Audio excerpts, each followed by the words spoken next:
தற்போது கிடைத்துள்ள அண்மை செய்தி. கோவை வால்பாறை அருகே சாலை விபத்தில் 4 பேர் படுகாயம் அடைந்திருக்கக்கூடிய அண்மை செய்திகளை பார்த்துக் கொண்டிருக்கிறோம்.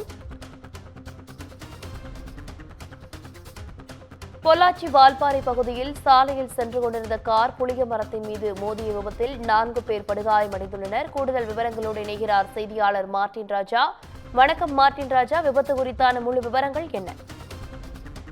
தற்போது காலாண்டு விடுமுறை காலம் என்பதால் ஆங்காங்கே இருக்கக்கூடிய அந்த பகுதியில் இருக்கக்கூடிய சுற்றுலா தலங்களை நோக்கி இந்த விடுமுறை காலத்திலே பலரும் சென்று கொண்டிருக்கிறார்கள்.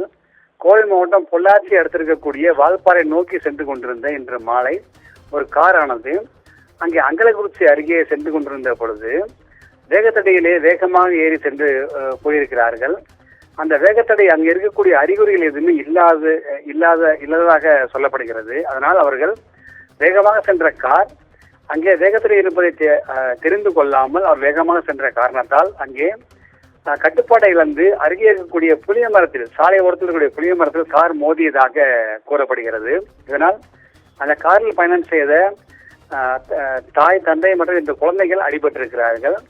அவர்கள் அங்கே காரிலே புளிய மரத்தில் மோதியதை பார்த்த, கார் விபத்து ஏற்பட்டதை பார்த்த அருகாமையில் இருந்த மக்கள் உடனே அவர்களை மீட்டு பொள்ளாச்சி அரசு மருத்துவமனைக்கு தகவல் தெரிவித்து அங்கே அனுப்பி வைத்திருக்கிறார்கள். அவர்களுக்கான சிகிச்சை நடந்து கொண்டிருக்கிறது.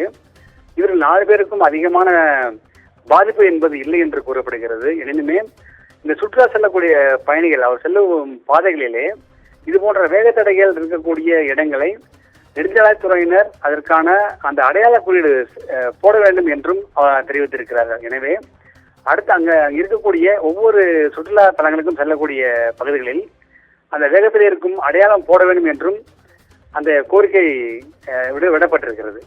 சாரா, விவரங்களுக்கு நன்றி மார்ட்டின் ராஜா.